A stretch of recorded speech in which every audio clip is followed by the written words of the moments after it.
நேரா செல்வோம். ஃபர்ஸ்ட் வாரம் தியானிச்சோம். நியூ இயருக்கு என்ன செய்தி கொடுத்தாரு ஆண்டவர்? ஆண்டவர் என்ன செய்தி கொடுத்தார் நியூ இயர் அன்னைக்கு? உன்னை உருவாக்குவேன், உன்னோட இருப்பேன். அதுக்கு காரணம் என்ன? அத மறக்க மாட்டீங்களே. அத மறக்க மாட்டீங்க. அனாதி ஸ்நேகம், லவ் ஸ்டோரி, ஒரு டிவைன் லவ். அந்த லவ் மாதிரி ஒரு லவ் எங்கேயுமே கிடையாது உலகத்துல. அந்த அன்புக்கு ஈடான அன்பு, அந்த அன்புக்கு வார்த்தையே இல்லைன்னா அகாப்பே அப்படின்னு ஒரு வார்த்தை வச்சாங்களாம். அப்படின்னா என்ன அர்த்தம்னா, அந்த அன்புக்கு இணையான அன்பே இல்லை. போன வாரம் பார்த்தோம், ஆண்டவர் சொன்னாரு தூக்கி எடுக்கும் கரம். எப்படியெல்லாம் தூக்கி எடுக்கிறேன், விழுந்து போன இடத்துல இருந்து உன்னை எப்படி தூக்கி எடுத்து எங்க உட்கார வைப்பேன்னு சொன்னாரு. இன்னைக்கு ஆண்டவர் என்ன சொல்றாருன்னா, உன்னை மூடி வச்சு ஆசீர்வதிக்க போறேன். எப்படி மூடி வச்சு ஆசீர்வதிக்க போறேன்? சரி, ஒரு கதை சொல்றேன் உங்களுக்கு. அதுக்கு முன்னாடி யார மூடி வச்சு ஆசீர்வதிக்க போறார், எப்படி ஆசீர்வதிக்க போறார்? மூடி வச்சு எப்படி ஆசீர்வதிக்க போறார்? இப்ப ஒரு கதை சொல்றேன், பைபிள்ல இருந்து ஒரு கதை சொல்றேன். ஒரு பெரிய விவசாயி என்ன பண்ணானா, ஒரு கோழி, ஒரு அபூர்வமான ஒரு கோழி, அந்த கோழியை வளர்த்துட்டு இருந்தார். சரி, இந்த கோழி இப்படியே அழிஞ்சிடக்கூடாது, இந்த கோழி மூலமா இனப்பெருக்கம் பண்ணணும்னு சொல்லி நிறைய முட்டைகளை அடக்காக்க வச்சு அந்த கோழி என்ன பண்ண அடக்காக்க வச்சார். அந்த கோழி அடகாத்து நல்லா கோழி குஞ்சுகளோட, அந்த கோழி மேகத்தை பார்த்திருக்கீங்களா? இப்பெல்லாம் எங்க பார்க்க முடியுது நம்ம ஏரியால, அதெல்லாம் ஒரு டைம்ல இருந்தது. கோழி என்ன பண்ணும், அந்த குட்டிகளை அப்படியே அடகாத்து நடத்தும், பார்த்திருக்கீங்களா? அப்ப திடீர்னு ஒரு காக்கா வந்ததுன்னா என்ன பண்ணும்? குட்டிகள் எல்லாம் ஒன்னா சேர்த்துக்கும் ரக்கைக்குள்ள. ஒரு நாள் அந்த விவசாயி வெளியே போயிருந்தாரோ, திடீர்னு அந்த இடம் ஃபுல்லா தீ பத்திக்குச்சு. வந்து பார்த்தாராம், பார்த்தா அந்த கோழி செத்து போய் கிடக்குது. அந்த கோழி எப்படி இருக்கு? செத்து போய் கிடக்குது. ஐயோ, இந்த அபூர்வமான கோழி இத்தனை வருஷம் என் கூட இருந்ததே, இந்த மாதிரி இறந்து போச்சே அப்படின்னு சொல்லி அதை அடக்கம் பண்ணுவோம் அப்படின்னு அந்த கோழி எடுத்தாராம். எடுத்த உடனே அடியில பார்த்தா எல்லா குஞ்சுகளும் உயிரோடு இருந்துதான். அந்த தாய் கோழி என்ன பண்ணிருக்கான், எல்லா குஞ்சுகளையும் வச்சு அந்த நெருப்பை தான் மேல வாங்கிக்கிச்சான். அப்படிதான் இயேசு உலகத்துல இருக்கிற எல்லா பாவத்தையும், சாபத்தையும், தரித்திரத்தையும், வியாதியும் அவர் மேல வாங்கிக்கிட்டு மூடி வைத்து ஆசீர்வதிக்கிறார். இன்னைக்கு நான் சொல்றேன், அப்படிப்பட்ட சூழ்நிலையில உலகம் அவங்களை தாக்க வந்தாலும் சரி, ஏன்னா அந்த கோழி குஞ்சுகளுக்கு நிறைய எதிரி இருக்கு. பாம்பு இருக்கு, கீரிப்பிள்ளை இருக்கு, காக்கா இருக்கு, பொல்லாத காரியங்கள் இருக்கு. எல்லாத்துக்கும் அது பத்திரப்படுத்தி எப்படி நடத்தி தன்னுடைய ஜீவனை கொடுத்ததோ, அது போலதான் ஆண்டவர் தன் ஜீவனை கொடுத்து உங்களை மூடி வைத்து ஆசீர்வதிக்கிறார். அப்ப இன்னைக்கு சிறகுக்குள்ள வந்திருக்கிறீங்க, இன்னைக்கு நம்மளுக்கு பாதுகாப்பு இருக்கு. வெளியே இருக்கவங்களுக்கு என்ன இல்லை, இன்னைக்கு இயேசுன்ற சிறகுக்குள்ள வந்திருக்கிறீங்கல்ல, இனி எந்த தீங்கும் அணுகாது. எந்த தீங்கு வந்தாலும் அவர் எடுத்துட்டாரு ஏற்கனவே. இனிமே தீங்கு உங்களை மேற்கொள்ள வந்தாலும் அவர் எடுத்துக்கொள்ளும். இன்னைக்கு என்ன மாதிரி சூழ்நிலை வந்திருக்கிறீங்க அது கடவுளுக்கு தான் தெரியும். இந்த இட்லி பாத்திரம் பாத்திருக்கீங்களா? இட்லி குண்டா வீட்டுல எல்லாம் இருக்கா? எல்லார் வீட்லயும் இருக்கும். இன்டர்நேஷனல் ஃபுட் இட்லி, கரெக்டா? என்ன பண்ணுவீங்க இட்லி பாத்திரத்துல? இட்லி சொன்னோம்னா எல்லாம் தண்ணி ஊத்தி எல்லாம் பண்ணி இட்லி மாவு ஊத்தி மூடி வைக்கணும். திறந்து வச்சா இட்லி வருமா? ஆசீர்வாதமான இட்லி வாய்க்குள்ள போனோம்னா மூடி வைக்கணும். அது போல சில காரியங்கள்ல ஆண்டவர் நம்ம என்ன பண்றாரா, மூடி வைத்து ஆசீர்வதிக்கிறாராம். அது எப்படிங்க மூடி வச்சு ஆசீர்வதிக்குது? மூடி வச்சு ஆசீர்வதிக்க முடியும்? அது எப்படி நம்ம பார்ப்போம். ஒரு வசனம் எடுத்துக்கொள்வோம். சங்கீதம் 139:13.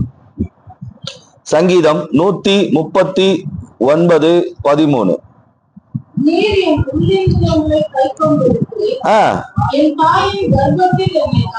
என் தாயின் கர்ப்பத்தில் என்னை காப்பாற்றினீர். தாவீது சொல்ற ஒரு வார்த்தை பாருங்க, தாயின் கர்ப்பத்தில என்னை காப்பாற்றினீர். ஆக்சுவலா அந்த வார்த்தை காப்பாற்றினீர்னு கிடையாது. ஒரிஜினல் இங்கிலீஷ் பைபிள் எடுத்து பாத்தீங்கன்னா என்ன போட்டுருக்குன்னா, கவர்டு, மூடி வைத்தார். எப்படியா? தாயின் கர்ப்பத்தில மூடி வைத்தாராம். தாயின் கர்ப்பத்துல எப்படி நம்மளாம் இட்லி குண்டால இட்லி எப்படி வேகுதோ அந்த மாதிரி அம்மா வயிற்றுல மூடி வைத்து பாதுகாத்தார். இதே காப்பாற்றினார்னா மூடி வைத்து அப்படின்னு சொல்லப்பட்டிருக்கு. அப்ப ஒவ்வொரு மனுஷனையும் தாயின் கர்ப்பத்துல உருவாகும் போதே மூடி வச்சு பாதுகாத்துருக்கிறார். அதனாலதான் நம்ம வெளியே வந்து உட்காந்து இருக்கோம், கரெக்டா? இல்லைன்னா வெளியவே வந்திருக்க மாட்டோம். குறப்பிரசவமா இருப்போம், இல்லைன்னா வயிற்றுல ஏதாவது ஆயிருக்கும். நீங்க ஒருத்தர் எத்தனை மாசத்துல பிறந்தீங்க?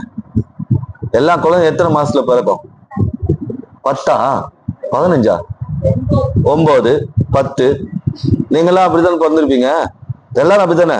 ஆனா நான் எத்தனை மாசத்துல பிறந்தேன் தெரியுமா? 7 மாசம் முடிஞ்ச உடனே சும்மா டெலிவரி. அதுவும் எத்தனை கிலோ தெரியுமா? 5 கிலோ. எத்தனை கிலோ? 5 கிலோ. பிறக்கும் போதே கடவுள் நம்மள நிறைய மூடி வச்சிட்டாரு போல.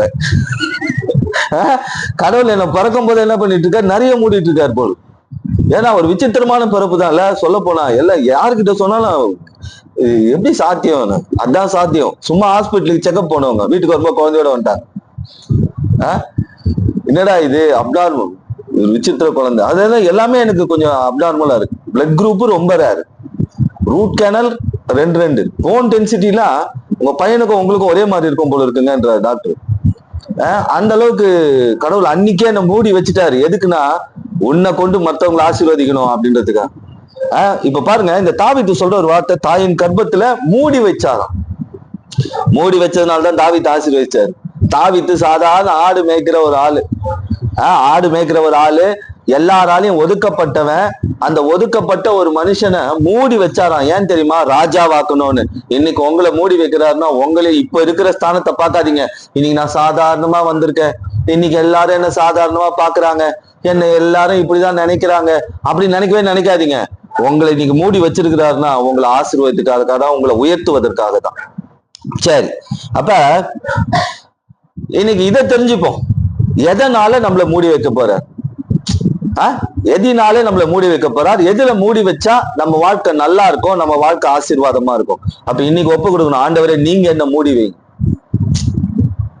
பீரோவை மூடி வைப்பீங்களா? ஏன்? உள்ள ஆசீர்வாதம் இருக்குன்ட்டு. கரெக்டா? கரெக்டா? பீரோவை மூடி வைப்போம். ஏன்?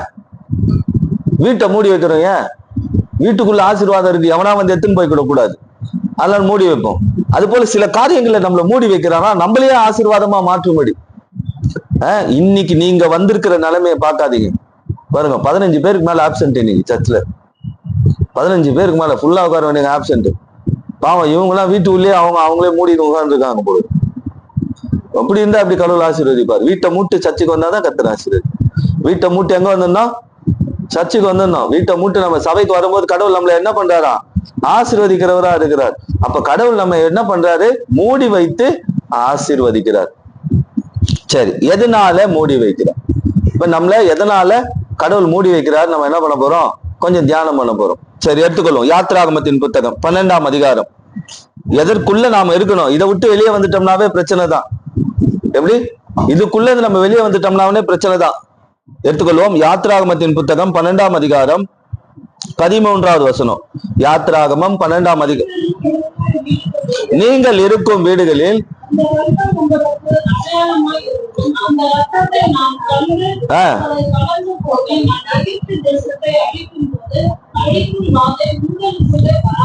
இப்ப பாருங்க, ஆண்டவர் இந்த இடத்துல சொல்றாரு, இந்த வீட்டு வாசல்ல ரத்தத்தை பூசி இருக்கிறேன், இந்த வீட்டுக்குள்ளேயே இருங்க. அப்போ இந்த வீட்டு உள்ளே இருக்கும்போது என்ன ஆகாது? இங்க ரொம்ப அருமையா சொல்லப்பட்டிருக்கு பாருங்க. ரத்தத்தை கண்டு உங்கள் கடந்து போவேன், எகிப்து தேசத்தை அழிக்கும் போது அழிக்கும் வாதை உங்களுக்குள் வராது. இப்ப இங்க நமக்கு வீடு இருக்கு, கடவுள் வீட்டை கொடுத்திருக்கிறாரு. இயேசுன்ற வீடு இருக்கு, நமக்கு ஒரு வீடு இருக்கு. இப்ப நல்லா இடி இடிக்குது, மழை பெய்யுது, அந்த டைம் எங்க இருப்பீங்க? வீட்டுக்குள்ள. ஏன்? ஏன்னா மழை மேல பெய்யக்கூடாது, இடி நம்ம தள்ள விழுந்துடக்கூடாது. அது போலதான் நம்ம வாழ்க்கையில பொல்லாத காரியங்கள் வந்துடக்கூடாது, வியாதி வந்துடக்கூடாது, தரித்திரம் வந்துடக்கூடாது, அழிவு வந்துடக்கூடாது, பொல்லாத விஷயங்கள் நம்ம வாழ்க்கைக்குள்ள வந்து நம்மளை அழிச்சிடக்கூடாதுன்றதுக்காக ரத்தத்தை பூசி என்ன பண்ணிருக்காரு? வீட்டுக்குள்ள வச்சிருக்கிறாரு. அப்ப எதுல மூடி வைக்கிறாரா? ரத்தத்துக்குள்ள மூடி வச்சு நம்மை பாதுகாக்கிறார். ஏன்னா நாம ஆசீர்வதிக்கப்படணும். இந்த ரத்தம் எங்க சிந்தப்பட்டது தெரியுமா? சிலுவையில ரத்தம் சிந்தி இருக்கிறாரு. அந்த ரத்தத்துல நம்ம மூடி வைத்து ஆசீர்வதிக்கிறாராம். பாத்தீங்களா? இந்த ஜனங்களை எப்படி பாதுகாத்திருக்கிறாரு? மூடி வச்சிருக்கிறாரு, கதவுக்குள்ள மூடி வச்சிருக்கிறாரு, வீட்டுக்குள்ள மூடி வச்சிருக்காரு. அந்த காலத்துல என்ன பண்ணும்? ஒரு ஆட்டை அடிச்சு ஒரு ரத்தத்தை எடுத்து வாசல்ல பூசிட்டோம்னா இந்த ரத்தத்தை தாண்டி எதுவுமே உள்ள வராது. வியாதி வராது, பொல்லாத வல்லமை வராது, அழிவு வராது, நாச மோசங்கள் வராது. இதுக்குள்ள இருக்கிற வரைக்கும் வராது, மத்த எல்லாருக்கும் வந்துடும். அதுதான் அந்த இடத்துல சொல்லப்பட்ட ஒரு வார்த்தை. அந்த இடத்துல அப்படியே சொல்லப்பட்டிருக்கு, நீங்க இதுக்குள்ள இருக்கும்போது உங்களுக்கு எதுவும் நடக்காது. இதை விட்டு வெளியே போனீங்கன்னா உங்க உயிருக்கு நான் வாரண்டியோ கேரண்டியோ கிடையாது. அதுதான் அந்த இடத்துல அந்த சம்பவம். ஏன்னா ஒரு பெரிய சங்காரம் நடக்க போது, உயிர் பலிகள் வரப்போது, அழிவு வரப்போது. ஆனா அது இந்த வீட்டுக்குள்ள இருக்கிறவங்களுக்கு வரக்கூடாது, என்ன ஆராதிக்கிறவங்களுக்கு வரக்கூடாது. என்ன தேடுறவங்களுக்கு வரக்கூடாதுன்னு ஆண்டவர் அந்த இடத்துல சொன்னார். அப்ப வாசல்ல எதை பூச சொன்னாரு? ரத்தத்தை பூச சொன்னார். இன்னைக்கு இயேசு நமக்காக சிலுவையில ரத்தத்தை சிந்தி இருக்கிறாரு. அதற்குள்ள இருக்கும்போது நமக்கு எதுவுமே வராது. அததான் இந்த இடத்துல சொல்லப்பட்டிருக்கு. எதுல மூடி வச்சாரா இந்த ஜனங்களை? ரத்தத்தை வச்சு. கதவுக்குள்ள மூடி வைக்கல, ரத்தத்துக்குள்ள மூடி வச்சிருக்கிறார். அப்ப முதலாவது ரத்தத்தினால மூடி வைத்து நம்மை பாதுகாக்கிறார். ஏன்னா நாம மூடி வைக்கப்பட்டு ஆசீர்வதிக்கப்படணும்னா முதலாவது இயேசுவின் ரத்தத்துக்குள்ள என்னுடைய வாழ்க்கை இருக்கணும். இயேசு எனக்காக ரத்தம் சிந்தினார். அந்த ரத்தத்தை மீறி என் வீட்டுக்குள்ள, என் வாழ்க்கைக்குள்ள, என் குடும்பத்துக்குள்ள எது வந்தாலும், அப்படியே வந்துட்டாலும், இப்ப வெளியே போயிட்டு வரோம், திடீர்னு சட்டையில கரையாயிருது, கிரீஸ் கரை பட்டுரும், என் சட்டையில ஏதாவது ஒரு கரை பட்டுரும், வீட்டுக்கு வந்தோம் என்ன பண்ணுவோம்? அதுக்குன்னு ஏதாவது ஸ்டெயினர் கீனர் அந்த இடத்துல போட்டு கிளீன் பண்ணுவோம். அது போலதான் சப்போஸ் இந்த போன வருஷத்துல உங்க வாழ்க்கையில சில தேவையில்லாத விஷயங்கள் வாழ்க்கைக்குள்ள வந்திருந்தாலோ, சரீரத்துக்குள்ள வந்திருந்தாலோ, குடும்பத்துக்குள்ள வந்திருந்தாலோ, இயேசுவின் ரத்தம் பிணி போக்கும் நல்மருந்தா உங்களை கழுவி சுத்திகரிக்கிறதா இருக்கு. அப்ப முதலாவது நம்ம எதுல மூடி வைக்கிறாரா? ரத்தத்துக்குள்ள மூடி வைக்கிறார். பழைய ஏற்பாட்டுல கண்ணுக்கு தெரிஞ்சு ஒரு ஆட்டை வெட்டி அந்த ரத்தத்தை நிலைக்காலில் பூசி வச்சாங்க. அந்த வழியா சங்கார தூதன் போகும்போது என்ன பண்ணுவான்? ஓ, இந்த வீடு இயேசுவின் வீடு, அதனால இந்த வீட்டுக்குள்ள இருக்கிறவங்களை எதுவும் பண்ணக்கூடாது, இந்த வீட்டுக்குள்ள எதையுமே பொல்லாத காரியங்கள் நடக்கக்கூடாது அப்படின்னு அவன் கடந்து போவானாம். இப்ப சொல்றேன்ல, உங்களுக்கு சொல்ற மாதிரி சொல்றேன். இப்ப என்ன சொல்லுவாங்க? சாவு வீட்டுக்கு போயிட்டு வந்தாமா, வீட்டு வாசல்ல ஒரு தொடப்பு கட்டை போடுப்பா, செருப்பு போடுப்பா ரெண்டுன்னு பாத்திருக்கீங்களா? இதெல்லாம் உலக பழக்கம். ஒரு பையன் சாவுக்கு போயிட்டு வந்திருக்காம்பா, வீட்டு வாசல்ல ஒரு தொடப்பை தூக்கி போடு, ஒரு செருப்பை தூக்கி போடு, உலக வழக்கம் இப்ப. ஆனா அந்த காலத்து வழக்கம் என்ன பாருங்க, பொல்லாத வல்லமைகள் கடந்து வரப்போது, இந்த தேசமே பெரிய அழிவை பார்க்க போது, ஒரு நாச மோசம் சத்தம் கேட்க போது, காலையில எழுந்த உடனே ஒரு பெரிய கூக்குரலே ஒரு ஊரே அழப்போகுது. ஆனா உன் வீட்டு உள்ள மட்டும் அது நடக்காது. ஏன்னா உன் வீட்டு வாசல்ல எதை பூசப்பட்டிருக்கு? ரத்தம் பூசப்பட்டிருக்கு. அப்ப இன்னைக்கு முதலாவது நம்மளை எதுல மூடி வைக்கிறாரா? ரத்த கோட்டைக்குள்ள மூடி வச்சிருக்கிறார். இந்த ரத்தம், அதனாலதான் இயேசு என்ன பண்ணார்? சிலுவையில ரத்தம் சிந்தினார். சிலுவையில ரத்தம் சிந்தினார். வேதம் சொல்லுது, ரத்தத்தினால மீட்பு உண்டு, பாதுகாப்பு உண்டு. அப்ப இதுல முதல்ல இப்ப நம்மள எதுல மூடி வச்சிருக்கிறாரா? அவர் ரத்தம் சிந்தி நம்மை மூடி வைத்திருக்கிறார். மூடி வைக்கிறாருனாவே பெருசா ஆசீர்வாதம். இட்லி ஊத்துனவன வெந்துருமா? ஊத்துனவனே வந்துருமா? இல்லையா? கொஞ்ச நேரம் ஆவி கட்டணும். அந்த மாதிரி முதல்ல இப்ப ஆவி கட்டிருக்கோம். எதுல இருக்கிறோம்? ரத்த கோட்டைக்குள்ள. ரத்த கோட்டைக்குள்ள. இதுதான் நான் சொல்றேன் பாருங்க, ஒவ்வொரு ஓய்வு நாளும் நீங்க கர்த்தருடைய வார்த்தையை கேட்கறீங்க பாருங்க, அப்பயே நீங்க ரத்தத்திற்குள்ள இருக்கிறீங்கன்னு அர்த்தம். இயேசுவின் ரத்தத்திற்குள்ள உங்க வாழ்க்கை இருக்குன்னு அர்த்தம். அது கொஞ்சம் கொஞ்சமா உங்களை சரியாகிடும். கொஞ்சம் கொஞ்சமா உங்க வாழ்க்கையில வந்த பிரச்சனைகளை கொஞ்சம் கொஞ்சமா மாத்திடும். அப்ப முதலாவது எதுல மூடி வைக்கிறார்? ரத்தத்திற்குள் மூடி வைக்கிறார். எதுக்கு? என்ன ஆசீர்வதிப்பதற்காக. இரண்டாவது காரியத்தை சொல்லுகிறேன். யாத்திராகமத்தின் புத்தகம் 16ஆம் அதிகாரம் 14வது வசனம். யாத்திராகமம் 16ஆம் அதிகாரம்.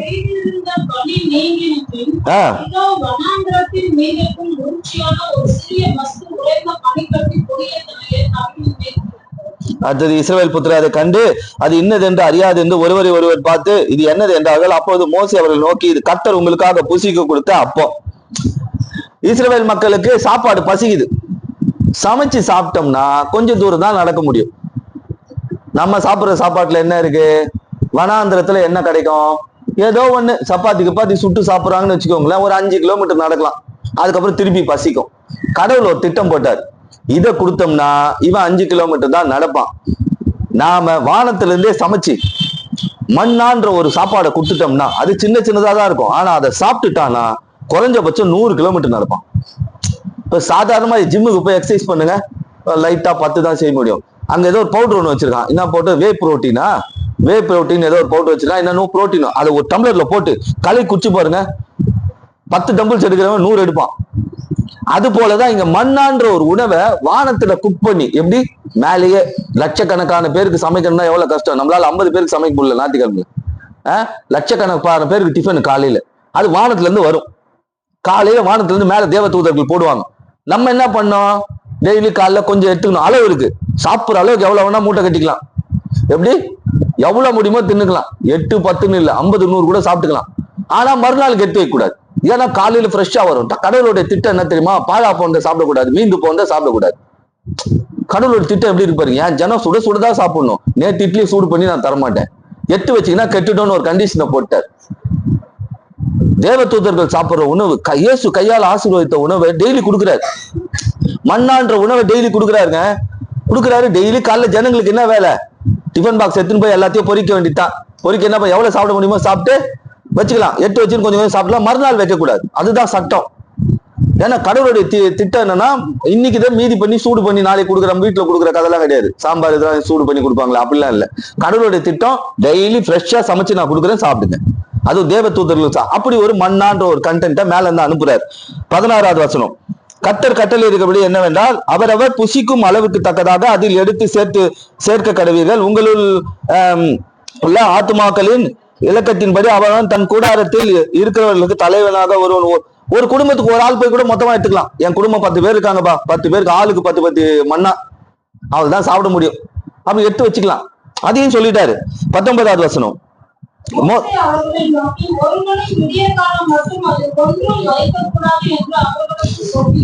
அடுத்த வசனம்,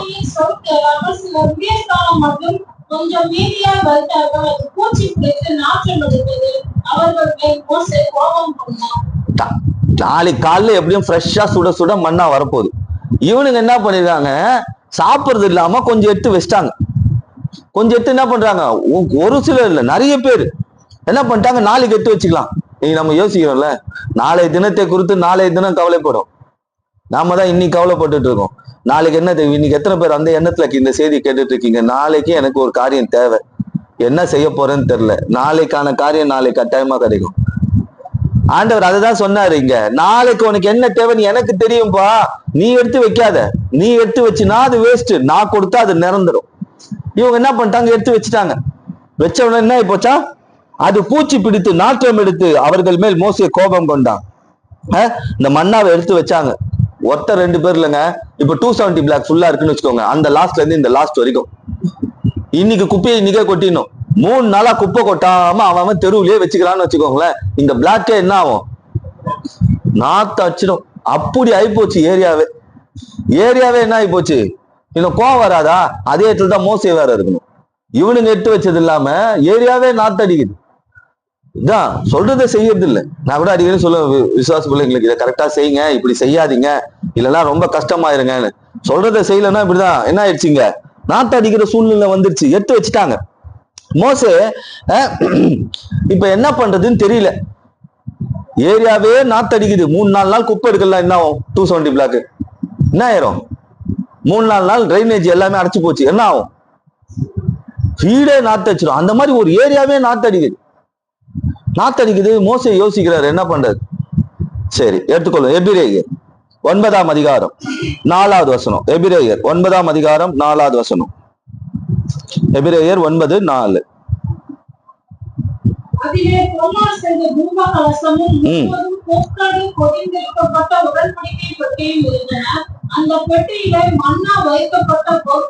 இப்போ அந்த காலத்துல எங்க யுத்தத்துக்கு போனாலும் என்ன பண்ணுவாங்க, இப்ப நம்ம ஊருக்கு போனா என்ன எடுத்துன்னு போவோம், சூட்கேஸ் எடுத்துன்னு போவோம். அங்க கடவுளுடைய பெட்டின்னு ஒண்ணு இருந்தது, கோல்டுல இருக்கும். அதெல்லாம் கோல்டன் பெட்டி குத்தான் அழகா தூக்கிட்டு வந்துடலாம். நேற்று என் ஃப்ரெண்ட், ரொம்ப பழைய ஃப்ரெண்ட் வீட்டுக்கு போனேன். பெரிய பெரிய ட்ரங்கு பெட்டி, அந்த காலத்து ட்ரங்கு பெட்டி, 50 வருஷம் ட்ரங்கு பெட்டி, லைனா ஒரு 4 பெட்டி அடிக்கிறாங்க பரணியில. அதை பார்த்தோன்னு ஞாபகம் வந்தது, இந்த மாதிரி கோல்டுல எப்படி இருந்திருக்கும் கடவுளுடைய பெட்டி. கடவுள் ஒரு பெட்டி செஞ்சு வச்சிருந்தார். அந்த பெட்டியை எடுத்துட்டு போனாவே ஜெயந்தான். கோல்டு கலர்ல பெட்டி, கோல்டுலயே பெட்டி. அந்த பெட்டி உள்ள கொண்டு போய் மண்ணாவை வைக்கிறாங்க. எப்படி அந்த மண்ணா எப்படி காலையில சாப்பிட்டோம்னா வேலை முடிஞ்சு போச்சு, நாளைக்கு திருப்பி வரும். மதியானம் காடை, மதியானம் எப்பயுமே அவங்களுக்கு புலால் சாப்பாடு தான், மதியானம் எப்பயுமே பிரியாணி தான் இஸ்ரவேல் மக்களுக்கு. காலையில தேவ தூதர்கள் உணவு, மத்தியானத்துல பார்த்தோம்னா காடை, அந்த மாதிரி ஐட்டம் நல்லா சாப்பிட்டுருக்காங்க. இப்ப இந்த மண்ணாவை கொண்டு போய் எங்க வைக்கிறாரு மோசே? ஒரு நாள் வச்சாவே நாத்து அடிச்சிடும். 1000 வருஷம் மண்ணா பெட்டியில இருந்திருக்கு, நாத்தமே அடிக்கல. எப்படி 1000 வருஷம் மண்ணாவை தூக்கிட்டு போய் பெட்டி. இப்ப நீங்க ஒரு இட்லி எடுத்துன்னு போயிட்டு உங்க வீட்டு பீரோல வச்சுட்டு 3 நாள் கழிச்சு திறந்து பாருங்க, பீரோவே திறக்க முடியாது. பீரோவே என்ன பண்ண முடியாது, திறக்க முடியாது. ஃப்ரிட்ஜில் 2 நாள் கரண்ட் போட்டுமே, ஃப்ரிட்ஜை திறந்து பாருங்களேன். 3 நாளைக்கு ஃப்ரிட்ஜை திறந்து வைக்கணும், வேற வழியே கிடையாது. அதுல வேற எது வச்சாலும் நாத்தடிக்கும். ஆனா பாருங்க, கர்த்தருடைய பெட்டிக்குள்ள இந்த மண்ணாவை கொண்டு போய் வைக்கிறாங்க, அது கெட்டே போகல. மறுநாள் என்ன பண்ணிருக்கணும், பெட்டியை திறந்தா என்ன ஆகும்? பெட்டியை தந்தா நான் மண்ணா பெட்டியை நாத்தச்சிடும். தங்க பெட்டி அலோங்கால பெட்டி ஆயிட்டு இருக்கும். ஆனா அது கெட்டே போல. அது போலதான் நம்முடைய வாழ்க்கை மண்ணா போலதான். இப்ப நாம கர்த்தருடைய பெட்டிக்குள்ள இருக்கும்போது நம்ம வாழ்க்கை கெட்டே போகாது. நம்ம வாழ்க்கை தேவ மகிமைக்குள்ள இருக்கும்போது கெட்டே போகாது. உலகத்துல ஒரு நாள் இருந்தா கெட்டு போயிரும். ஒரு நாள் இருந்தா என்ன ஆயிரும்? கெட்டு போயிரும். ஆனா எப்ப ஒரு மனுஷன் கடவுளுடைய பெட்டி, அதாவது தேவ மகிமைக்குள்ள, திருச்சபைக்குள்ள, அவருடைய வார்த்தைக்குள்ள இருக்கிறானோ அவன் வாழ்க்கை கெட்டே போகாது. அப்ப இன்னைக்கு இங்க பாருங்க, இதுல இந்த ஆலயத்தின் மகிமை. இப்ப இன்னைக்கு நாம குடும்பமோ தேவ மகிமைக்குள்ள இருக்கும்போது நம்ம வாழ்க்கை, நம்ம குடும்பம் கெட்டு போகாது. இப்ப ரெண்டாவது எதுக்குள்ள மூடி வச்சு பாதுகாக்கிறாராம்? தேவ மகிமைக்குள்ள மூடி வச்சு பாதுகாக்கிற. அப்ப முதலாவது எதுல பாதுகாத்தாரு? தீங்கு வரக்கூடாது, பொல்லாத விஷயம் வரக்கூடாது, அழிவு வரக்கூடாது, இந்த குடும்பத்துக்குள்ள கூக்குரல் கேட்கக்கூடாது, இந்த குடும்பம் கதறக்கூடாதுன்றதுக்காக ரத்தத்துக்குள்ள வச்சாராம். ரெண்டாவது கெட்டு போக கூடாது. சிலருடைய வாழ்க்கை நாத்தடிச்சு போயிடுது. சிலர் வாழ்க்கை பாழா போயிடுது, பூச்சி பூத்து போகுது. வாழ்க்கை செல்லரிச்சா மாதிரி ஆயிடுச்சுங்க. எத்தனை பேர் சொல்லியிருக்கீங்க அந்த மாதிரி. ஆனா நான் சொல்றேன், நீங்க தேவ மகிமைக்குள்ள வாங்க, என்ன ஆனாலும் நீங்க கெட்டு போவே மாட்டீங்க. உங்க வாழ்க்கை கெட்டே போகாது, உங்க குடும்பம் கெட்டே போகாது, உங்க ஆவிக்குரிய ஜீவியம் கெட்டே போகாது. ரெண்டாவது எதுக்குள்ள வச்சு பாதுகாத்தாரு? இந்த மண்ணாவை எதுக்குள்ள வச்சு பாதுகாத்தாங்க? தேவ தூதர்கள் சாப்பிடக்கூடிய உணவை கர்த்தருடைய பெட்டிக்குள்ள. இன்னைக்கு நம்ம கடவுளுக்குள்ள, இயேசுக்குள்ள, அவருடைய மகிமைக்குள்ள என் குடும்பம் இருக்கு, என் எதிர்காலம் இருக்கு, அதுக்குள்ள என்னுடைய வாழ்க்கை இருக்கு அப்படி இன்னைக்கு நீங்க ஒப்பு கொடுக்கும் போது ஆண்டவர் உங்க வாழ்க்கைய தேவ மகிமைக்குள்ள மூடி வைக்கிறார். முதலாவது அழிவு வரக்கூடாது, வியாதி வரக்கூடாது, நாச மோசங்கள் வரக்கூடாது, பொல்லாத ஆவிகள் வரக்கூடாது, பொல்லாத வல்லமைகள் வரக்கூடாதுன்னு ரத்தத்திற்குள்ள மூடி வச்சார். ரெண்டாவது உங்க வாழ்க்கை பூச்சி பூத்து கெட்டு போய் நாற்றம் அடிக்க கூடாதுன்றதுக்காக தேவ மகிமைக்குள்ள வச்சு பாதுகாக்கிறார். அப்ப முதல்ல ரத்தத்துல பாதுகாக்கிறார், ரெண்டாவது மகிமைக்குள்ள. மூணாவது காரியத்தை நான் சொல்றேன். சங்கீதம் 140, சங்கீதம் 140:7. சங்கீதம் 140:7.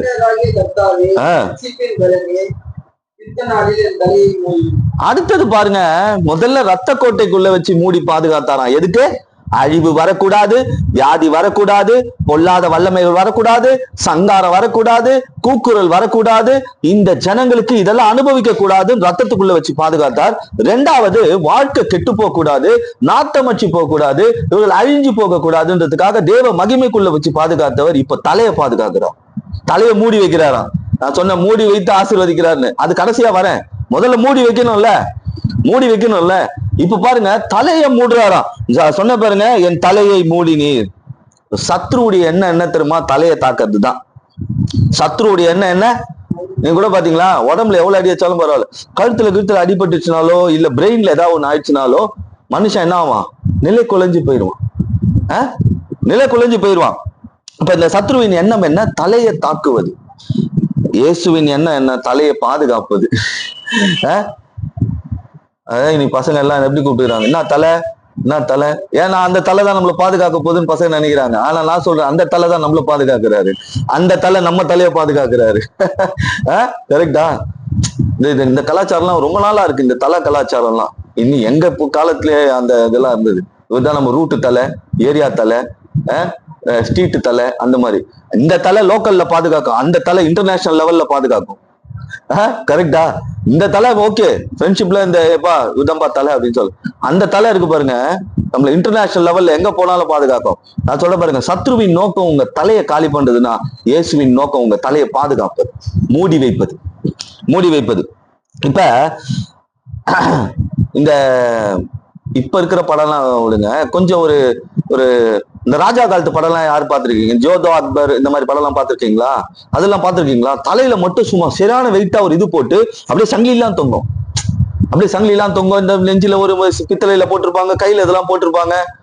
நீங்க நல்லா கவனிச்சு பார்த்திருக்கீங்களா? மூஞ்சில அந்த கிளாடியேட்டர் படம் பார்த்திருக்கீங்களா? மூஞ்சில அந்த ஹெல்மெட் மாதிரிலாம் போட்டு கண்ணு மட்டும் தான் தெரியும். ஏன்னா ஒரு மனுஷன் வேற எங்க தாக்கினாலும் அவன் ஏஞ்சி வந்துருவான். ஆனா தலையில தாக்கிட்டோம்னா என்ன பண்ண முடியாது? அவனால எந்திரிச்சு வர முடியாது. உடம்புல வேற எங்க காயம், அம்பு காயம், அந்த காயம், எந்த காயம் பட்டாலும் அது ஆனா ஆத்திடலாம். ஆனா தலையில ஒரு அம்பு போயிடுச்சுன்னா என்ன ஆகும்? அதை பாதுகாக்க முடியாது. சத்துருடைய எண்ணம் பாத்தீங்களா? உங்க வாழ்க்கை இப்படிதான். வாழ்க்கையில எங்க அடிச்சா இவங்க விழுவாங்கன்னு தெரியும். சத்ருவுக்கு நல்லா தெரியும் இவங்க சரீரத்துல எங்க அடிச்சா விழுவாங்க, இவங்க பண காரியத்துல எங்க அடிச்சா விழுவாங்க, இவங்க குடும்பத்துல எங்க அடிச்சா விழுவாங்க. இந்த குடும்பத்துல தலை யாரு? இந்த குடும்பத்துல தலை யாரு? இந்த குடும்பத்துல பிள்ளை தலையா இருக்கா, இந்த பிள்ளை மேல கை வைப்போம். இந்த குடும்பத்துல இந்த மனைவி தலையா இருக்காங்களா, மனைவி மேல கை வைப்போம். இந்த குடும்பத்துல தொழில் தான் தலையா இருக்கா, தொழில் மேல கை வைப்போம். குடும்பத்துல எது முக்கியம்? உடம்புக்கு சரீரத்துக்கு தலை ரொம்ப முக்கியம். இப்ப சத்ருவுடைய எண்ணம் என்ன? அதுதான் ஆண்டவர் இங்க பாருங்க, சங்கீதம் 147 வாசிச்சோம். ஆண்டவராய் கர்த்தாவே என் ரட்சிப்பின் பலனே, யுத்த நாளிலே என் தலையை மூடினி. அப்படின்னா என்ன பண்ணணும்னா, இப்ப ஒருத்தன் கல்லுல உங்களை இப்ப ஒண்ணு இல்ல, ஒரு கல் எடுத்துட்டு வந்துட்டு உங்களை குறி பாக்குறேன்னு வச்சுக்கோ, நீங்க என்ன பண்ணுவீங்க? அடி பார்க்கலாம் அப்படி நான் சொல்லுவீங்க. என்ன பண்ணுவீங்க? அப்படியே அடி பார்க்கலாம் அடி பார்க்கலாம் அப்படியே ஆக்டிங்லாம் பண்ணுவாங்கல்ல, அடி பார்க்கலாம் குறி பார்த்து அடி பார்க்கலாம்னு சொல்லிட்டு. அந்த மாதிரி ஆவிக்குரிய வாழ்க்கையில உங்க தெய்வீக வாழ்க்கையில ஒரு ஆக்ஷன் இருந்துட்டே இருந்ததுன்னா தலையில குறி வைக்க முடியாது. நல்லா யோசிச்சு பாருங்க, தலையை ஒருத்தன் குறி வைக்கிறான், அப்ப உங்க தலை அசைஞ்சிட்டே இருந்ததுன்னு வச்சுக்கோங்க. அதனாலதான் யுத்த காலத்துல போய் பாத்தீங்கன்னா ஒரு சட்டம் உண்டு. என்ன சட்டம்னா, போருக்கு போறவங்க தலையை ஸ்ட்ரெயிட்டா வச்சுட்டே இருக்க மாட்டாங்க, அசைச்சுக்கிட்டே இருப்பாங்க. ஏன்னா எங்கிருந்து எவன் குறி பாக்குறான்னு தெரியாது தலைக்கு, புரியுதுங்களா? எங்கிருந்து எவன் குறி பாக்குறான்னு தெரியாது அம்புல. அதனால நல்ல யுத்த புருஷர்கள் என்ன பண்ணுவாங்களா, தலையை ஒரு இடத்துல வச்சுக்க மாட்டாங்களா, அசைச்சுக்கிட்டே இருப்பாங்களாம், அசைச்சுக்கிட்டே இருப்பாங்க. உடம்புல எங்க அடிபட்டாலும் சரியாயிரும். அது போலதான் ஆவிக்குரிய வாழ்க்கையில ஒரு அசைவு உங்களுக்குள்ள இருக்கும் போது பிசாசால ஒன்னும் பண்ண முடியாது. இந்த அசைவு எது தெரியுமா? ஜபம் உங்களை அசைச்சுக்கிட்டே இருக்கும், வேத வாசிப்பு உங்களை அசைச்சுக்கிட்டே இருக்கும், கர்த்தருடைய வார்த்தையை இப்ப கேக்குறீங்க பாருங்க, இது உங்களை அசைச்சுக்கிட்டே இருக்கும்.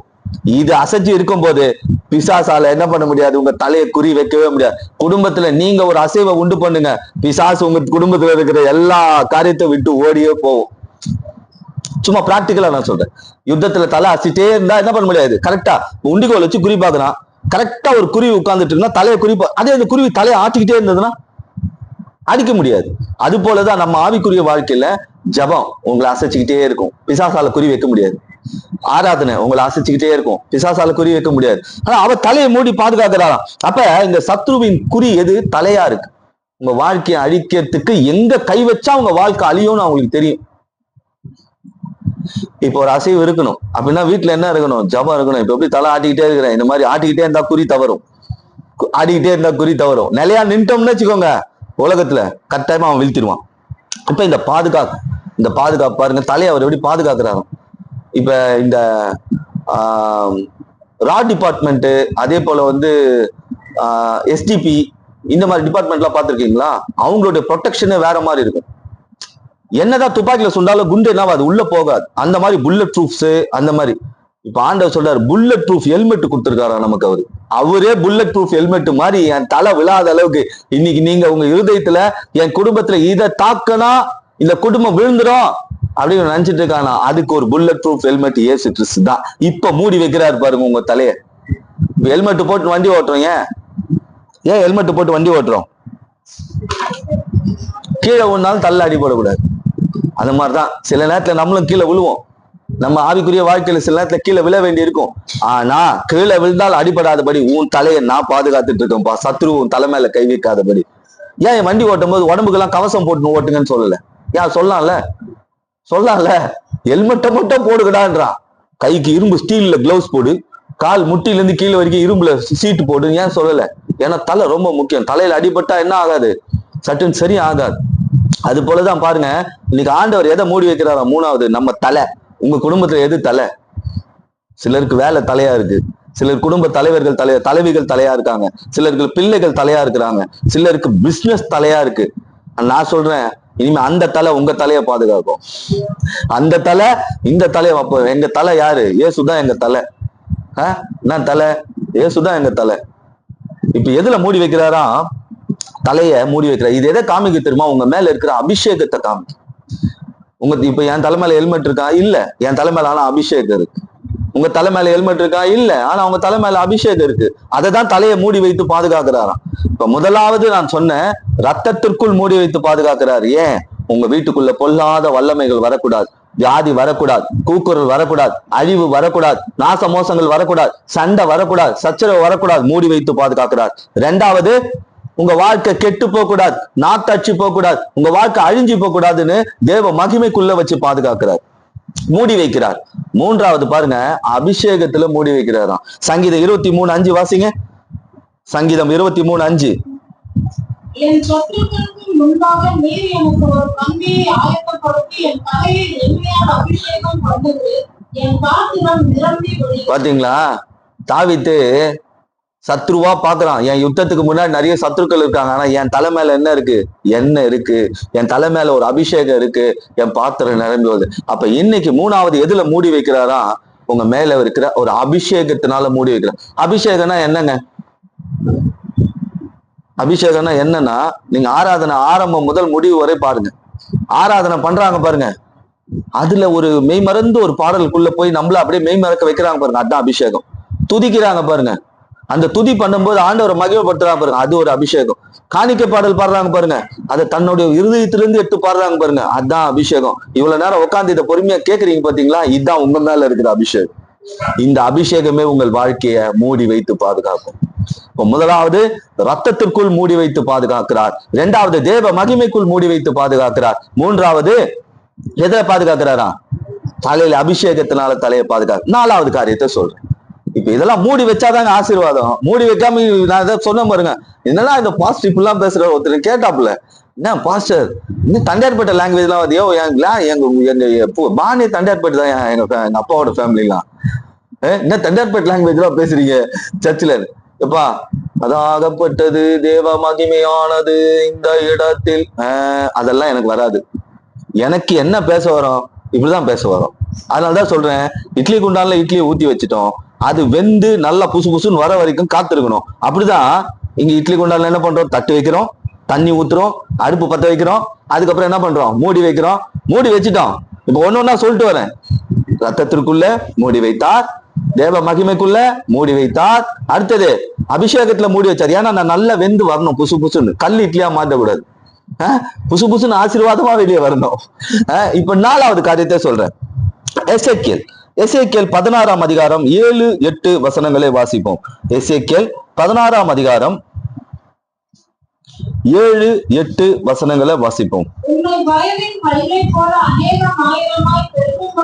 ஆண்டவர் சொல்றாரு பாருங்க, உன்னை வயல்ல இருக்கிற பயிர் எப்படி பெருகி வளர்ந்து நிக்கும், 1000 வளர்ந்து நிக்கும் அப்படின்னு வைத்தேன். நீ வளர்ந்து பெருசாவும் ஆயிட்ட.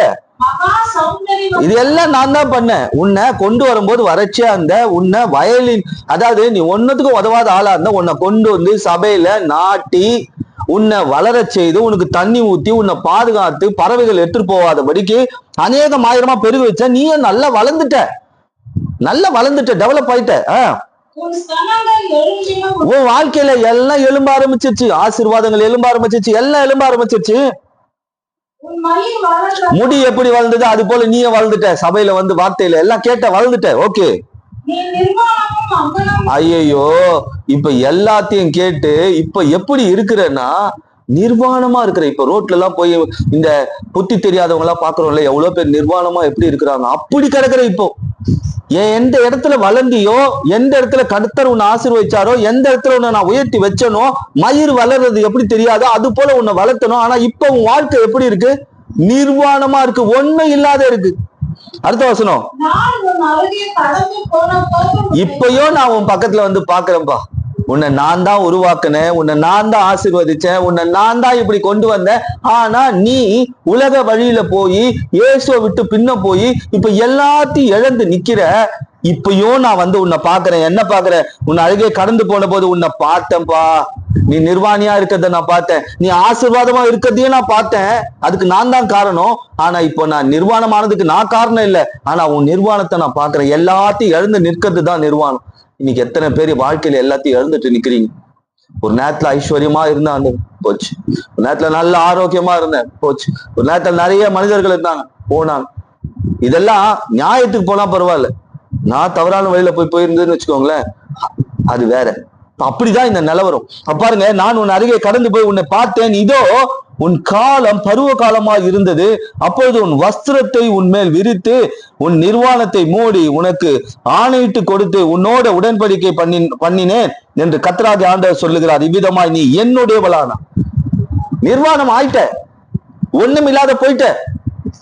உன்னை நான் எப்படியெல்லாம் பார்த்தேன், உன்னை எப்படியெல்லாம் கவனிச்சேன், உன்னை எப்படியெல்லாம் உருவாக்குனேன், உன்னை எப்படியெல்லாம் ஸ்தானங்களுக்குரிய ஆசீர்வாதத்துல வச்ச. மயிர் வளர்ந்த விட பெருசா நீ வளர்ந்த பிறகு இன்னைக்கு உன் வாழ்க்கை நிர்வாணமா இருக்கு, எதுவும் இல்லாத போயிட்டு. ஆனா நான் அப்ப கூட நான் கடந்து வந்துட்டேன். உன் வாழ்க்கையில நான் என்ன பண்ணிருக்கிறேன், என் வஸ்திரத்தை உன்மேல் விரித்து உன் நிர்வாணத்தை மூடி இருக்கிறேன். இப்ப நான் நிர்வாணி ஆயிட்டேன், உன் நிர்வாணத்தை மறக்க இப்ப அன்புனால உங்களை மூடுகிறேன். அவர் அன்பு. இந்த இடத்துல என்ன நம்ம செய்வோமா? ரோட்ல ஒரு பிச்சைக்காரன் துணி இல்லாம இருக்கிறானா, என் பேண்ட் சட்டையை கழட்டி டக்குன்னு போட்டுக்கிட்டா நான் நிர்வாணியா வீட்டுக்கு வருவேனா? ஆனா இயேசு நிர்வாணமாய் ஒரு கோலம் எடுத்தார் சிலுவையில. ஏன்னா நம்ம நிர்வாணத்தை மூடும்படி. இது எவ்வளவு பெரிய அன்பு, எவ்வளவு பெரிய அன்புங்க. எங்கேயோ இருந்தேன், ஒரு பாட்டு உண்டு, எங்கோ நான் வாழ்ந்தேன் அறியாமல் அலைந்தேன் என் நேச தேடி வந்தே அன்பாக அணைத்து முத்தங்கள் கொடுத்து மகனாய் மாற்றி விட்டேன். அதான் அன்பு.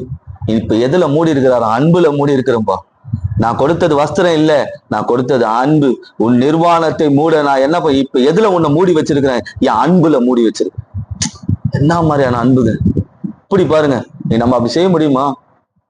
அவரே சொல்றார், நீ என்னை எப்படி இருந்த, நீ பயிரை போல இருந்த, நீ அநேகம் ஆயிரமாய் பெருகும்படி நான் வைத்தேன், நீ வளர்ந்த பெரியவளான, எல்லாம் உன் மயிர் வளர்ந்தது, எல்லாம் வளர்ந்தது. ஆனா நிர்வாணமும் அம்மனுமா இருக்கிற. ஆனா நான் அந்த வழியா வந்து பார்த்த உடனே உன் காலம் பருவம், அப்பொழுது என் வஸ்திரத்தை உன்மேல் விரித்து உன் நிர்வாணத்தை மூடி உனக்கு திருப்பியே சொல்றாரு பாருங்க, உன் நிர்வாணத்தை மட்டும் மூடினது இல்ல, நீ எதை இழந்தியோ.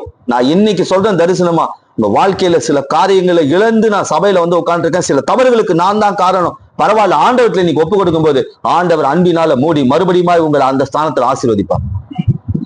அதே அன்பு நான் இழந்துட்டேன், என் பணம் போச்சு, ஆரோக்கியம் போச்சு, என் மரியாதை போச்சு, என்னுடைய கௌரவம் போச்சு, என்னுடைய வியாபாரம் போச்சு, வேலை போச்சு, என்னுடைய பொருளாதார இதில் காரியம் போச்சு, குடும்பமே போச்சு. ஆனா நான் சொல்றேன், அப்படி நிர்வாணியா நிக்கிறேன் நானு. ஆனா ஆண்டவர் நீங்க சொல்றாரு, மறுபடியும் என் அன்பினால உன்னை நான் மூடுவேன். மறுபடியும் ஆண்டவர் சொல்லுகிறார், இவ்விதமா நீ என்னுடைய உடன்படிக்கை கர்த்தர் ஆண்டவர் சொல்லுகிறார், இவ்விதமா நீ என்னுடையவனா, மறுபடியும் நீ என்னுடைய ஆவனா, நீ மறுபடியும் அந்த ஆசீர்வாதத்துக்குள்ள நான் உன்னை நடத்துவேன். நீ நிர்வாணியாய் விழுந்த இடத்துல கர்த்தர் உங்களை அலங்கரித்து ஆசீர்வாதமாய் மாற்றும். அப்ப இது எதனால மூடி வைக்கிறார் பாருங்க, அன்பினால மூடி வைக்கிறாராம். அவமானப்பட வேண்டிய இடத்துல தன்னுடைய வஸ்திரத்தை அவர் அவமானப்பட்டார். சிலுவையில எல்லா ட்ரெஸ்ஸையும் எடுத்துட்டாங்க. ஏன் தெரியுமா? நிறைய ஜனங்கள் நிர்வாணமா இருக்கிறாங்க, அவங்க வாழ்க்கை நிர்வாணமா இருக்கு. நான் நிர்வாணம் ஆனாதான் இவர்களுடைய வாழ்க்கை அலங்கரிக்கப்படும். இன்னைக்கு எத்தனை பேர் சொல்ல முடியும்? பிசாசின் தந்திரம் நம்மை அவமானப்படுத்துவது, அலங்கோலப்படுத்துவது, நிர்வாணப்படுத்துவதுன்னா, இயேசுவின் அன்பு நம்மை நிர்வாணத்தை மறைத்து நம் வாழ்க்கையை உயர்த்தி ஆசீர்வதிப்பது. இப்ப சொல்லுங்க, எதனால மூடி வச்சார்? முதலாவது இயேசுவின் ரத்தத்தினால மூடி வைத்தார். எதனால? என் வீட்டுக்குள்ள பொல்லாத வல்லமைகள் வரக்கூடாது, என் வீட்டுக்குள்ள அழிவு வரக்கூடாது, என் வீட்டுக்குள்ள தரித்திரம் வரக்கூடாது, என் வீட்டுக்குள்ள கூக்குரல் வரக்கூடாது, என் வீட்டுக்குள்ள சண்டை வரக்கூடாது. அது எல்லாம் கடந்து போனோன்னு அவர் ரத்தத்திற்குள்ள என்னை மூடி வைத்தார். ரெண்டாவது எதுல மூடி வச்சார்? நான் கெட்டு போக கூடாது, என் வாழ்க்கை அழிஞ்சு போக கூடாது, என் வாழ்க்கை துர்நாற்றம் எடுத்து போக கூடாதுன்னு சொல்லி அவர் எதுல? தேவ மகிமைக்குள்ள மூடி வைத்தார். மூன்றாவது என்ன சொன்னேன்? அபிஷேகத்துக்குள்ள. என் தலையை சத்துரு குரு வச்சாலும், என் தலையை கீழே விழலாம் நினைச்சாலும், என் தலை எது? என் குடும்பத்துல நிறைய தலைகள் உண்டு. எனக்கு ஒரு வேலை தலையா இருக்கு, என்னுடைய படிப்பு எனக்கு தலை இப்பத்திக்கு, என்னுடைய வேலை இப்பத்திக்கு தலை, என்னுடைய வியாபாரம் இப்ப தலை. அதை பிசாசு குறி வச்சாலும் என் மேல இருக்கிற அபிஷேகம் என் தலையை பாதுகாக்கும். நாலாவது சொன்ன, அன்பினால என்னை மூடி என்னுடைய பழைய வாழ்க்கையை பார்க்கலும் இப்போது இருக்கிற வாழ்க்கைய மூடி வைத்து ஆசீர்வதிக்கிறார். கடைசியா ஒரு காரியம் சொல்றேன், இப்ப மூடி வைத்து விட்டார், இப்ப எப்படி ஆசீர்வதிக்க போகிறேன்? அப்ப நீங்க இந்த இந்த இந்த நாலு காரியம் சொல்லியிருக்க, இந்த 4 காரியத்துல நீங்க எந்த பகுதியில இருக்கிறீங்க? வீட்டு வாசல் வழியா உள்ள வந்து தேவையில்லாத பிரச்சனையை உண்டு பண்றதுக்கு எது காத்து இருக்கு? ஆண்டவருடைய ரத்தம் சாட்சியா இருக்கிறது. கெட்டு போற ஒரு சூழ்நிலை இருக்கு. வாழ்க்கையோ, குடும்பமோ, படிப்போ, வியாபாரமோ, தொழிலோ கெட்டு போற ஒரு சூழ்நிலை இருக்கு. ஆனா என்ன தேவ மகிமைக்குள்ள வைப்பார். அப்ப நான் எங்க இருக்கணும்? இந்த மகிமைக்குள்ள இருக்கணும், சபைக்குள்ள இருக்கணும், அவருடைய வார்த்தைக்குள்ள இருக்கணும். அடுத்தது என்ன சொன்னேன்? அபிஷேகம். என் தலையை குறி வைக்கிறாங்க. என் தலைன்றது என் குடும்பத்துல இருக்கவங்க தலை மட்டும் இல்ல, ஒவ்வொருத்தருக்கும் ஒரு தலை இருக்கு. இப்ப எனக்கு எது தலை தெரியுமா? பைபிள் தான் தலை, இயேசு தான் தலை. இப்ப என் தலையில இருக்கிற பைபிள்ல கை வச்சா என்ன ஆகும்? அப்படின்னா என்ன சொல்ல வரேன்னா, ஒரு 10 நாள் என்னால பைபிள் படிக்க முடியல, ஜெபம் பண்ண முடியலன்னா, அப்ப பிசாசு என்ன பண்ணிருக்கான்? என் தலையில கை வச்சிருக்கான்னு அர்த்தம். இப்ப 10 நாள் என்கிட்ட ஒரு வியாபாரம் இல்லை, என் கடையை மூடி வச்சிருக்கிறாங்கன்னா, அப்ப பிசாசு என் வியாபாரத்துல கை வச்சிருக்கான்னு அர்த்தம். இப்ப 10 நாள் என்னுடைய வேலையை முடிக்க வீட்டுல உட்காரு பிசாசா அந்த அந்த தலையை குறி வச்சிருக்கான்னு அர்த்தம். நான் சொல்றேன், உங்க மேல இருக்கிற அபிஷேகம் இனிமே ஆட்டம் கொடுத்துட்டே இருங்க. இனிமே ஆட்டம் கொடுத்துட்டே இருங்க. அபிஷேகத்துல ஆடிக்கிட்டே இருங்க, ஜபத்துல ஆடிக்கிட்டே இருங்க, வேத வாசிப்பு ஆராதனை எல்லாத்துலயும் ஆடிக்கிட்டே இருங்க. உங்க தலை மேல இருக்கிற அபிஷேகம் என்ன பண்ணும்? உங்களை மூடி வைக்கும். அடுத்த சொன்ன, அன்பினால நான் விழுந்து போயிட்டேன், இழந்து போயிட்டேன், நிர்வாணி ஆயிட்டேன், இப்ப என்கிட்ட ஒண்ணுமே கிடையாது, வெறும் கையா தான் இருக்கேன். ஆனா ஆண்டவர் சொல்ற, உன்னை நான் அன்பினால மூடி மறுபடியும் ஆசீர்வதிப்பேன். இன்னொரு கடைசியா ஒரு காரியத்தை வாசிப்போம். ரூத் எழுதின புத்தகம், ரூத்தின் புத்தகம் 3ஆம் அதிகாரம், மன்னிக்கவும், ரூத்தின் புத்தகம், ரூத் எழுதின புத்தகம் சொல்லிட்டேன். ரூத் 3ஆம் அதிகாரம் 8வது வசனம் வாசிங்க. ஆதி ராத்திரியிலே அந்த மனுஷன் அருந்து திரும்பி ஒரு ஸ்திரீ தன் பாதத்தங்களையே படுத்திருப்பதை கண்டு, நீ யார் என்று கேட்டான். அவள், நான் உம்முடைய அடியானாகிய ரூத், நீர் உம்முடைய அடியார்கள் உம்முடைய போர்வையை விரியிலே சுதந்திரவாளி என்றார்.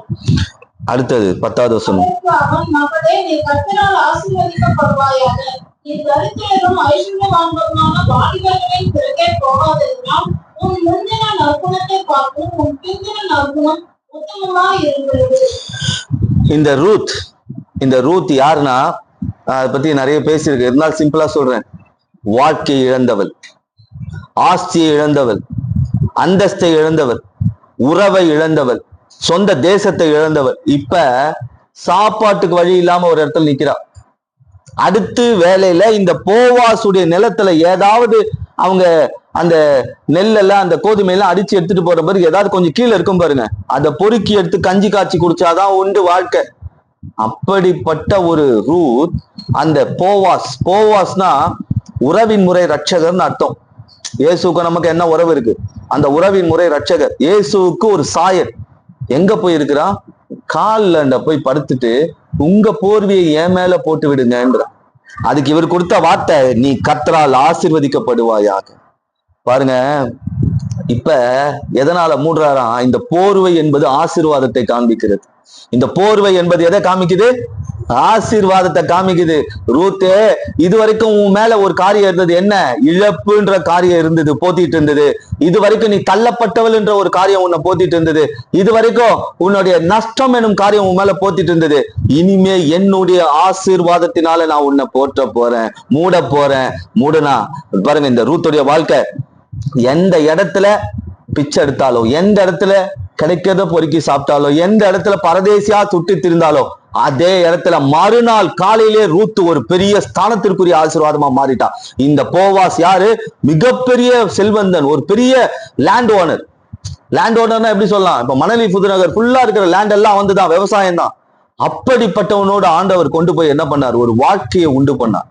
இப்ப இன்னைக்கு நாம் இருக்க வேண்டிய இடம் என்ன? இயேசுவின் பாதம். இவ எங்க போயிருந்தா? போவாசுடைய பாதத்துல போய் என்ன பண்ணா? படுத்துக்கிறதா. நீங்க உங்க போர்வையை போட்டு, அவன் புரண்டு படுக்கும்போது பாக்குறான், யார் இந்த அம்மா காலண்ட படுத்துட்டான், யாரு காலண்டே போய் விழுந்துட்டா என்ன பண்ணுவாங்க? இருக்குதோ இல்லையோ ஏதோ ஒரு உதவி பண்ணிடுவாங்க. ஆனா பாருங்க, இவன் என்ன பண்ணா? இந்த போர்வையை போத்துனா. அப்ப சொன்னா, அதற்கு அவன், மகளே, நீ கர்த்தரால் ஆசீர்வதிக்கப்படுவாயாக. ஒரே லைன்ல முடிச்சிட்டான். இப்ப எதனால மூடுறாராம்? போர்வை ஆசீர்வாதத்தினால மூடுற. எந்த இடத்துல இழந்தீங்களோ, எந்த இடத்துல அவமானப்பட்டீங்களோ, எந்த இடத்துல கேவலப்பட்டு நின்னீங்களோ, அதே இடத்துல ஆண்டவர் ஒரு ஆசீர்வாதத்தினால உங்க காரியத்தை மூடுவார். இததான் மூடி வைத்து ஆசீர்வதிக்கிறதுன்னு அர்த்தம். ஒருத்தரை மூடி வச்சு ஆசீர்வதிக்க போறாருன்னா அதுக்கு முன்னாடி பல காரியங்கள் இருக்கு. இப்ப இன்னைக்கு நான் இதை உங்களுக்கு நான் சுருக்கமா சொல்லியிருக்கிறேன். இன்னைக்கு ஆண்டவர் சொல்றாரு, உங்களை ஆசீர்வதிக்க போறேன்னா உங்களை மூடி வைக்க போறேன். உங்களை ஆசீர்வதிக்க போறேன்னா அந்த அந்த இடத்துல என்னுடைய ரத்தம் இருக்கணும். அந்த இடத்துல நான் உங்களுக்காக ரத்தம் சிந்தினேன்ற நினைப்பு இருக்கணும். அடுத்த நான் உன் வாழ்க்கையை கெட்டு போகாம மூடி வைக்கணும்னா எங்க இருக்கணும்? தேவ மகிமைக்குள்ள இருக்கணும், திருச்சபைக்குள்ள இருக்கணும், அவருடைய வார்த்தைக்குள்ள இருக்கணும். நான் எவ்வளவு சொல்லியிருக்கேன் பாருங்க. இன்னைக்கு அதான் சொல்றேன், எவ்வளவு ஆப்சன்ஸ் பாருங்க, எவ்வளவு ஆப்சன்ஸ். ஏன்னா நம்ம குடும்பத்துக்காக நாமளே போலன்னா அப்ப நம்ம வாழ்க்கையை நாம தான் என்ன பண்ணிக்கிறோம்? கெடுத்துக்கிறோம். அப்ப நம்ம வீட்டு வாசல்ல தேவ மகிமை, இயேசுவின் ரத்தம் இல்லைன்னா நாம தான் என்ன பண்றோம்? வாசல திறந்து வச்சிடும். அப்ப ஆட்டோமேட்டிக்கா பிரச்சனை உள்ள வந்துடுது, போராட்டம் உள்ள வந்துடுது, தரித்திரம் உள்ள வந்துடுது, அழிவு உள்ள வந்துடுது, அழுக உள்ள வந்துடுது, கற்கடிப்பு வந்துடுது, சண்டை வந்துடுது. வாசல்ல இயேசுவின் ரத்தம் இருக்கு, எதுவும் தாண்டி வர முடியாது. நான் இப்ப கெட்டு போற சூழ்நிலைனால இப்ப நான் எங்க இருக்கேன்? கர்த்தருடைய பெட்டி, தேவ திருச்சபைக்குள்ள, அவருடைய வார்த்தைக்குள்ள, அவருடைய மகிமைக்குள்ள இருக்கிறேன். அடுத்தது என்ன சொன்னேன்? என் தலையை தாக்கலாம்னு நினைச்சாலும் என் தலை மேல அபிஷேகம் இருக்கு. ஆண்டவரே என் தலைக்கு எப்படி இருக்காரு? புல்லட் ப்ரூஃப் ஹெல்மெட் மாதிரி இருக்கிறார்.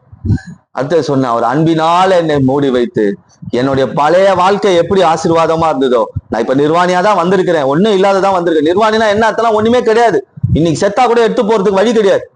அப்படி அதுதான் நிர்வாணம். அடுத்தது என்ன சாப்பாடு இருக்குமா இருக்கான்னு தெரியாது, அடுத்த போட்டுக்க துணி இருக்கா இல்லையா தெரியாது, அதுதான் நிர்வாணம். அப்படிப்பட்ட நிலைமையிலும் அன்பினால் என்னை மூடி வைத்து என் வாழ்க்கையை மறுபடியும் ஆசீர்வதிக்கிறார். கடைசியா சொன்னேன், இயேசுவின் பாதம் போய் விழுந்துட்டீங்கன்னா நான் எல்லாம் என் வாழ்க்கையில எவ்வளவு இழப்புகள், எவ்வளவு அவமரியாதை, எவ்வளவு நிந்தனை, எவ்வளவு சூழ்நிலை, ஆனாலும் நான் இயேசுவின் பாதம் வந்து விழுந்துட்டேனா அவர் என் வாழ்க்கைய ஒரே நைட்ல மாறிடுச்சு. ரூத்துடைய வாழ்க்கை இன்னைக்கும் இயேசு கிறிஸ்துடைய பிறப்பு புத்தகத்தை எடுத்து பாத்தீங்கன்னா ரூத் வழி வந்து இயேசு கிறிஸ்துன்னு இருக்கு. அப்படின்னா பாருங்க, தலைமுறையே மாத்தி தலைமுறையில இப்ப இயேசுடைய பாட்டிக்கு பாட்டின்னு சொன்னா ரூத்துன்றாங்க. அந்த அளவுக்கு யாரு? தூர தேசத்துல இருந்து பிச்சைக்காரியா வந்தவங்க, அவமானப்பட்டு வந்தவங்க, இழப்ப பார்த்து வந்தவங்க, அவமானமா நினைக்கப்பட்டவங்க, கீழே கிடக்கிறத பொறுக்கி சாப்பிட்டு ஜீவித்தை நடத்தினவங்க எல்லாம் போனவங்க இன்னைக்கு இயேசுவின் வம்சத்திலே வந்துட்டாங்க. அப்ப இன்னைக்கு நம்ம இயேசுவின் பாதத்துல வரும்போது அவர் ஆசீர்வாதத்தினால் மூடுகிறவராய் இருக்கிறார். அப்ப என்ன மூடி வைக்கிறாருன்னா என்ன ஆசீர்வதிக்க போறாருன்னு அர்த்தம். நம்ம கண்களை மூடி ஜெபிக்க போகிறோம். இன்னைக்கு ஒப்பு கொடுங்க, ஆண்டவர் உங்களை எதுல மூடணும் உங்களுக்கு தான் தெரியும். உங்க வீட்டு வாசல்ல உங்க வாசல்ல எதை வச்சு மூடணும்? உங்க குடும்பத்தை எதுக்குள்ள வச்சு மூடணும்? கெட்டு போயிருக்கு சில விஷயம். சிலருக்கு சரீரம் கெட்டு போயிருக்கு, சிலருக்கு மனசு கெட்டு போயிருக்கு, சிலருக்கு வாழ்க்கை கெட்டு போயிருக்கு. சிலர் வாழ்க்கையில பார்க்கறதுக்கு நல்லபடியா இருக்கும், ஆனா நிர்வாணியா தான் இருக்கு. ஒன்னும் இல்லாத ஒரு சூழ்நிலை. இன்னைக்கு ஆண்டவர்ல ஒப்பு கொடுக்கும், ஆண்டவர்ல ஒப்பு கொடுக்கும். உங்களுக்கு தெரியும் எந்த சூழ்நிலையில ஆண்டவர் உங்களுக்கு தயவு செய்யணும்னு சொல்லிட்டு. நல்ல ஆண்டவரே, இந்த வேலைக்காக நன்றி செலுத்துகிறோம். தகப்பனே, இந்த வேலையிலும் தாவீது சொன்ன ஒரு வார்த்தை, தாயின் கர்ப்பத்தில் என்னை மூடி வைத்து, தாயின் கர்ப்பத்திலிருந்து நீங்கள் பிறந்தது முதல் உங்களை மூடி வைத்தவர் இப்பொழுதும் உங்களை மூடி வைத்து ஆசீர்வதிக்க ஒரு திட்டம் வைத்திருக்கு. ஏன் இந்த பிரச்சனை? ஏன் இந்த போராட்டம்? ஏன் இந்த நிந்தனை? ஏன் இந்த அவமானம்? எதுவும் உன் வீட்டுக்குள்ள வர முடியாதபடி ரத்தத்தினால உன் வீட்டை மூடி வச்சிருக்க. கூக்குரல் இல்ல, அழிவு இல்ல, நாச மோசங்கள் இல்ல, வியாதி இல்ல, பொல்லாத காரியங்கள் இல்ல, அசுத்த வல்லமைகள் இல்ல, எதுவும் உன் வீட்டு வாசலை தாண்டி உள்ள வராதபடி உன் வாசல்ல இயேசுவின் ரத்தத்தினால உன்னை மூடி வச்சு. ஆண்டவர் சொல்ற, ரத்தத்தை சிந்திருக்கிற உன்னை மூடி வைக்கும்படி. உன் வாழ்க்கை கெட்டு போயிருக்கு, நாற்றம் எடுத்து போயிருக்கு, ஆனா உன்னை தேவ மகிமைக்குள்ள, உன் குடும்பத்தை, உன்னுடைய எதிர்காலத்தை இயேசு தன்னுடைய மகிமைக்குள்ள, திருச்சபைக்குள்ள, அவருடைய வார்த்தைக்குள்ள வச்சு மூடி வைக்க போகும். அதே போல் சத்ரு என் தலையை குறி வைக்கிறான், என் வியாபாரத்தை, என்னுடைய எதிர்காலத்தை, என்னுடைய வாழ்வின் ஆதாரத்தை, எனக்கு உண்டான காரியங்கள்ல குறி வைக்கிறான். நான் ஜெபிக்கும் பொழுது, வேதம் வாசிக்கும் பொழுது, கர்த்தருடைய வார்த்தையை கேட்கும் போது ஒரு அசைவு இருக்கு. அந்த அசைவுக்குள்ள இருக்கும்போது நான் பாதுகாக்கப்படும். என் மேல இருக்கிற அபிஷேகம் என்ன பாதுகாக்கும். அபிஷேகத்துல மூடி வைக்கிறான். இதே போல நிர்வாணியா இருந்த என்னை கர்த்தர் ஆசீர்வதித்தார், நான் பெருகினேன், நான் வளர்ந்தேன். ஆனா இப்ப நிர்வாணியா இருக்கிற மறுபடியுமா அவருடைய அன்பு கடந்து வந்தது என் வாழ்க்கையில கடந்து வந்த அன்பு என்னை மூடிச்சு. அன்பினால் என் நிர்வாணத்தை மூடின அன்பு பழைய வாழ்க்கைக்கு, என்னுடைய பழைய ஆசீர்வாதத்துக்கு மறுபடியும் கொண்டு போகும்படி, பரதேசியாய் திருந்த காலம், இழப்பை பார்த்த காலம், உறவுகளால் வெறுத்த காலம், உணவிற்காக அலைந்து திரிந்த நாட்கள், அப்படி இருந்த ரூத்துடைய வாழ்க்கையில ஆசீர்வாதம் எனும் போர்வையினால போவாசை கொண்டு மூடி ஒரே இரவு, ஒரே நாள்ல அவருடைய வாழ்க்கை மாற்றப்பட்டது. சரித்திரத்துல இடைப்பற்றா. மறுநாளே அவருடைய வாழ்க்கை ஆசீர்வாதத்தினால மூடினதை உலக ஜனம் காணும்படி கர்த்தர் செய்தார். அது போல உங்கள் வாழ்க்கையிலும் நடக்கும். இயேசு வார்த்தை கொடுத்திருக்கிறார், மூடி வைத்து ஆசீர்வதிப்பேன் என்று. நிச்சயமாகவே மூடி வைத்து உங்களை ஆசீர்வதிப்பார். அவருக்குள் உங்கள் வாழ்க்கையை ஒப்புக்கொடுங்கள், உங்கள் குடும்பத்தை ஒப்புக்கொடுங்கள், உங்கள் எதிர்காலத்தை ஒப்புக்கொடுங்கள், உங்கள் வேலையை ஒப்புக்கொடுங்கள், உங்களுக்கான காரியங்கள் எல்லாவற்றையும் அவர் கையில ஒப்புக்கொடுக்கும் பொழுது, அவர் பாதத்திலே நீங்கள் சார்ந்து வாழும் பொழுது உங்கள் வாழ்க்கை மூடி வைத்து ஆசீர்வதிக்கப்படும் என்று நான் சொல்லி, கர்த்தர் வந்திருக்கிற பிள்ளைகள், வர முடியாத பிள்ளைகளுடைய வாழ்க்கையில பெரிய காரியத்தை செய்யும். இந்த செய்தியை கேட்கிற பிள்ளைகளுடைய வாழ்க்கையில பெரிய காரியத்தை செய்யும்.